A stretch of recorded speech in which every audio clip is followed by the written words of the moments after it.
എടി എത്ര നേരായി വിളിക്കണോ, നിന്നെന്താ ഫോൺ വിളിച്ചെടുക്കാത്തെ? നീ അറിഞ്ഞ ഇന്നലെ രാത്രി സുകുമാരൻ ചേട്ടൻ ആക്സിഡന്റ് ആയി. എവിടെ? ബ്രിഡ്ജിന്റെ മുകളിൽ വെച്ച്. എങ്ങനെ?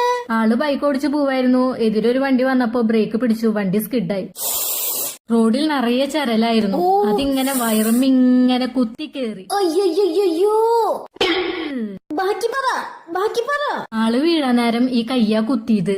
കൈ അങ്ങോട്ട് കുത്തിയപ്പോ ആ കൈ തിരിഞ്ഞു, ആ എല്ലൊടിഞ്ഞു. അയ്യോ, എന്തടി എന്നിട്ട് പറ, നീ ബാക്കി പറ. എന്നിട്ട് വണ്ടി വിരലിൽ കൂടെ അങ്ങോട്ട് കേറി, ആ വിരല ഒടിഞ്ഞു. വിരലിങ്ങനെ എന്റെ അമ്മോ. എന്നിട്ട് അയ്യോ, നമുക്ക് ആക്സിഡന്റ് ഒന്നും സെറ്റ് ആവില്ലടാ. എന്നിട്ട് ഡോക്ടർ എന്താ പറഞ്ഞേ? നീ ഒന്ന് എണീറ്റ് പോയേ. പറയടി, എന്നിട്ട് ഡോക്ടർ എന്താ പറഞ്ഞേ? എന്നിട്ട് ആശുപത്രി പോയില്ലേ? അപ്പൊ ഡോക്ടർ ഒടിഞ്ഞ കൈ ഒരു തിരി. അയ്യോ